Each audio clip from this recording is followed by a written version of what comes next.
इस वक्त हमारे साथ हैं साहिल मीरा जी, जो समाजवादी पार्टी में राष्ट्रीय सचिव के पद पर रहे हैं, लेकिन जो समाजवादी पार्टी है उसको छोड़कर आजकल वो आज़ाद समाज पार्टी में पहुंच चुके हैं। तो क्या वो कारण रहे हैं, इन सभी मुद्दों पर हम बातचीत करेंगे।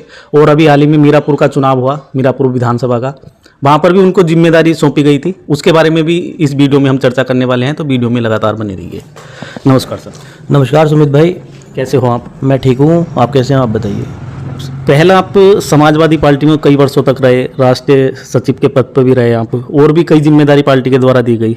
तो ऐसा क्या कारण हुआ कि आपको आज़ाद समाज पार्टी में जाना पड़ा चंद्रशेखर भाई के साथ? सबसे पहले मैं आपका धन्यवाद करना चाहूँगा कि आपने अपना कीमती समय मुझे दिया और मुझे इस काबिल समझा कि मेरी आवाज़ आप जनता तक पहुँचा सकें, और इसके लिए आपका बहुत बहुत आभार, और आपके चैनल को भी बहुत बहुत बधाई। रहा सवाल, मैं पहले समाजवादी में था और मैंने समाजवादी पार्टी छोड़कर क्यों आज़ाद समाज पार्टी को चुनाव लड़ाया, इसका जवाब मैं ये देना चाहूँगा कि मैं समाजवादी पार्टी में ग्राउंड लेवल पे काम कर रहा था। अच्छा। सबसे पहले मैं समाजवादी में मुझे विधानसभा महासचिव बनाया गया जी।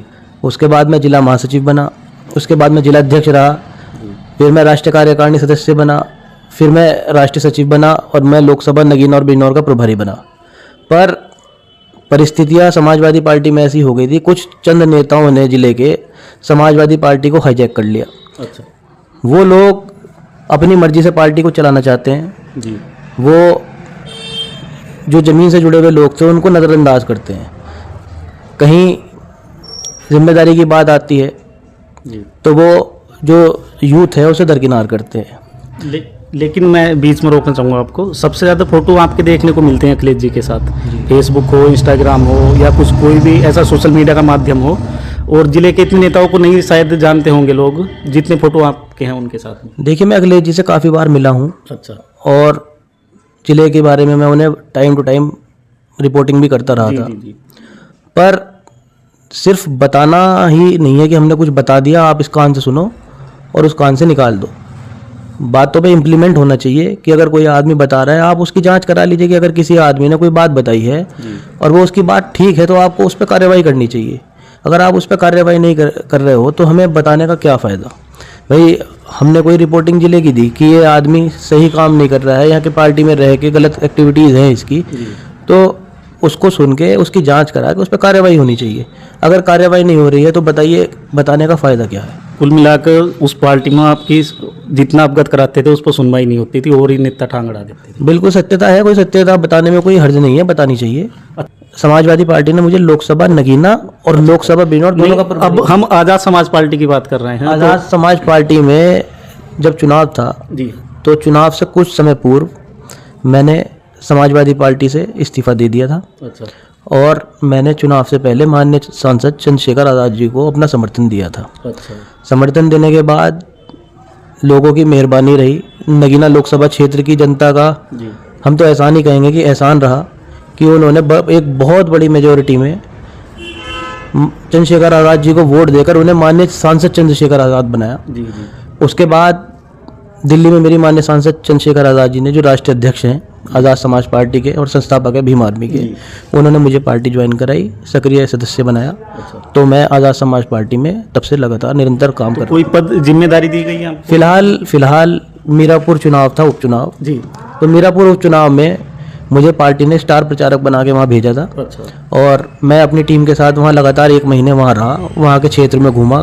हम लोगों ने डोर टू डोर जाके कैंपेनिंग करी, घर घर गए, हम लोगों ने लोगों को समझाया कि आप लोग अपना वोट डिवाइड मत करिए, और दलित और मुस्लिम एक साथ मिलकर वोटिंग करेगा तो भविष्य आज़ाद समाज पार्टी का होगा। तो वहाँ हार का क्या कारण रहा? देखिए, आप लोगों ने टीवी के माध्यम से देखा होगा कि प्रशासन ने वोट ही नहीं डलने दिया। प्रशासन ने स्पॉट देख रखे थे कि इस स्पॉट पे जो है हमारे अगेंस्ट वोट है, यानी कि सत्ता के अगेंस्ट वोट है, भाजपा के अगेंस्ट वोट है।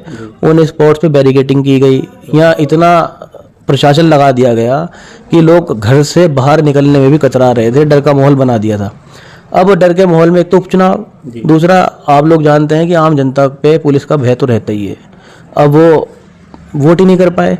दूसरा, हम लोगों को वहाँ पे 25,000 वोट मिला और हमारा पहला चुनाव था। आपको पता होगा कि लोगों के पहले चुनाव में खाते तक नहीं खुल पाते, और हमें मीरापुर की जनता ने ऐसे डर के माहौल में भी 25,000 के करीब वोट देने का काम करा, जिसके लिए हम उनका एहतराम करते हैं, उनका धन्यवाद प्रकट करते हैं और उन्हें ये भी विश्वास दिलाते हैं मीरापुर की क्षेत्र की जनता को कि भले ही हम चुनाव हार गए हों, हम लोग उन लोगों के बीच में रहेंगे और जहां भी उन लोगों को हमारी ज़रूरत पड़ेगी, किसी भी कार्य में हमारी मदद की ज़रूरत पड़ेगी, भीम आर्मी आज़ाद समाज पार्टी के कार्यकर्ता नेता उन लोगों के साथ खड़े होने का काम करेंगे। ऐसा नहीं है कि जैसे और विपक्ष के नेता हैं कि चुनाव हार गए तो फिर चुनाव के टाइम ही नजर आएंगे। हम लोग उन लोगों के बीच में रहेंगे और काम निरंतर करते रहेंगे। अच्छा, आज़ाद समाज पार्टी पे एक सवाल ये रहता अधिकतर, जो चर्चाएं चलती हैं छिटमुट, कि आज़ाद समाज पार्टी हो केवल मुस्लिमों और दलितों की ही पार्टी है और बिरादरी का इनको वोट ही नहीं चाहिए। देखिए, आज़ाद समाज पार्टी का जो कोर वोटर है, पहला जो कोर वोटर है, देखिए दलित वोट है। दलित के बाद नगीना में सबसे ज़्यादा वोट मुस्लिम समाज ने दे के माननीय सांसद जी को संसद में भेजने का काम किया। तो दलित और मुस्लिम उत्तर प्रदेश में लगभग 20% तो मुस्लिम है और लगभग 25% दलित है, यानी 45% इनकी मेजोरिटी है। तो ये दोनों समाज एक तादाद में आज़ाद समाज पार्टी से जुड़े। तो एक जब आप मानते हैं कि एक बड़ी तादाद अगर किसी पार्टी के साथ जुड़ जाए तो वो चीज़ कहलाने लगती है कि ये दो लोग जुड़े हैं। अब देखिए, मैं पंजाबी समाज से हूँ और मैं जुड़ा पार्टी के साथ, सरदार लॉबी बहुत जुड़ी, और अन्य समाज के उनकी तादाद भले ही कम हो सकती है। मतलब जो आरोप लगते हैं गलत हैं, ये निराधार है, कोई ऐसा नहीं है कि सब लोग सर समाज की पार्टी है, सब लोग इस पार्टी में हैं और पार्टी सबका सम्मान करती है। पार्टी में कोई इस तरह की गाइडलाइन नहीं दे रखी है कि आपको दलितों के काम कराने हैं या मुस्लिम के काम कराने हैं। पार्टी सर्व समाज के काम करा रही है। पार्टी के नेता हर सर्व समाज के लोगों के साथ खड़े होने का काम कर रहे हैं। अच्छा, राजनीति में आप काफ़ी समय से, कभी समाजवादी में रहे तो अब आज़ाद समाज पार्टी में आ गए। बिजनौर के अंदर सबसे बड़ी समस्या क्या आपको दिखाई देती है, और जैसे नेताओं को भी आपने अवगत कराया, क्या रह गया कि ये कर नहीं सके उस समस्या को? देखिए, बिजनौर में जो मुझे सबसे बड़ी समस्या दिखाई दी है वो ये दिखाई दी है, हॉस्पिटल फैसिलिटीज़ जो हैं जी, वो मुझे काफ़ी कम दिखाई दी। उसके रीज़न ये है कि अब मान लीजिए कोई बड़े ट्रीटमेंट हैं तो यहाँ के लोगों को बाहर जाना पड़ता है, चाहे वो हार्ट से संबंधित हों या डायलिसिस से रिलेटेड किडनी प्रॉब्लम्स हों या कैंसर से रिलेटेड हों। तो इस चीज़ पे अभी कोई इतना बहुत बड़े पैमाने पे काम नहीं हो पाया, या कोई ऐसा बहुत बड़ा हॉस्पिटल यहाँ नहीं है। और सांसद जी लगातार आवाज़ भी उठाते रहे, चुनाव जिस वक्त था और अब भी उठाते रहते हैं। नगीना में भी चाहते हैं वो कि एक मेडिकल कॉलेज बने। सांसद जी तो देखिए, अपने जब उनका कार्यकाल या सत्र शुरू होता है लोकसभा में, वो अपनी तरफ से पूरी आवाज़ उठाते हैं और उन्होंने कई आवाज़ उठाई भी है, जिस क्षेत्र के मुद्दे उठाए हैं। अब देखिए, अब ये सरकार है, अब उनकी सुनवाई कब करती है या कब नहीं करती है तो सरकार के हाथ में, पर वो अपनी तरफ से बुलंदी से नगीना का नाम आपने देखा होगा। जी जी जी। कहाँ पहले जो सांसद रहे, हमें तो कभी सुनाई नहीं पड़ता था कि नगीना का कोई आदमी लोकसभा में बैठा भी है या नहीं बैठा है। बिजनौर में भी लगातार वो यहाँ रहते हैं, मान्य सांसद जी जनता के बीच में लगातार रह रहे हैं। अभी कल भी उन लोगों, वहाँ भी धामपुर में घटना हुई थी जिसमें ऑटो में 7 लोग खत्म हो गए थे, वो शादी में का मामला था। तो मान्य सांसद जी उनके घर गए, कई सड़कों के उन्होंने कल उद्घाटन करे। परसों दिशा कमेटी की मीटिंग थी बिजनौर, उसमें मान्य जिला अधिकारी भी थे, उन्होंने वहाँ पे सारे अधिकारी थे, उनसे क्षेत्र की जनता के लिए काम करने के लिए कहा। उन्होंने यहाँ तक भी कहा कि भाई आप क्षेत्र की जनता का काम करोगे तभी आपका सम्मान होगा। अच्छा, आप सेवा तो चलो कर रहे हो, राजनीति में हो कई वर्षों से, आपका भी मन है कोई चुनाव लड़ने का? जैसे 2027 का ही चुनाव आ रहा है विधानसभा का, या इसके अलावा और कोई चुनाव जैसे जिला पंचायत के चुनाव हो? देखिए, मैं जो राजनीति करता हूँ, मैं एक्सपेक्टेड राजनीति नहीं करता कि मुझे कुछ हासिल होगा। लगभग 35-36 साल की मेरी उम्र है। मेरे फादर भी सक्रिय राजनीति में रहे और वो रिक्शा यूनियन से भी जुड़े हुए हैं, व्यापार मंडल से भी जुड़े हुए हैं और अन्य कई संस्थाओं से जुड़े हुए हैं। तो हम लोगों का मोटिव जो है वो जनता की समस्याओं में साथ खड़े होने का काम है, करने का है।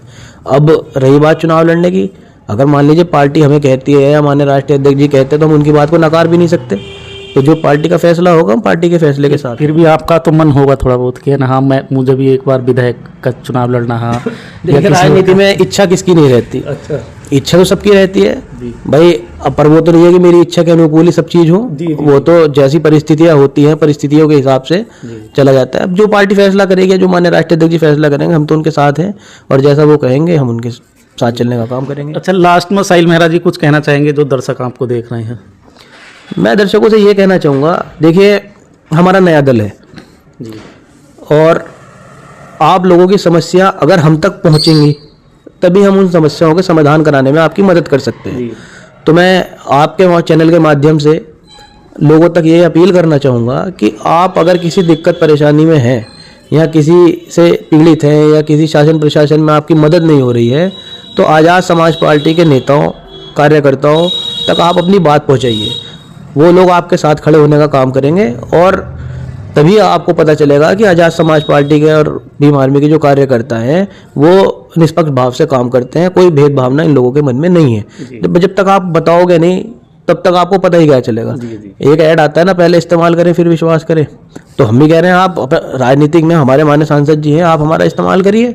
हम तो मना कर ही नहीं रहे, हम तो आप फ़ोन करिए किसी भी माध्यम से, हमें सूचित जरूर करिए। जहां आपकी कोई मदद के लिए नहीं खड़ा होगा वहां आज़ाद समाज पार्टी के नेता कार्यकर्ता आपको खड़े हुए दिखाई देंगे। बहुत बहुत धन्यवाद सर। तो ये थे हमारे साथ साहिल मेहरा जी। यदि आप कोई सुझाव देना चाहते हैं तो कमेंट करके जरूर बताएं। मिलते हैं जल्द ही नया अपडेट लेकर किसी नए वीडियो में। हमारे साथ जुड़े रहने के लिए धन्यवाद। जय हिंद।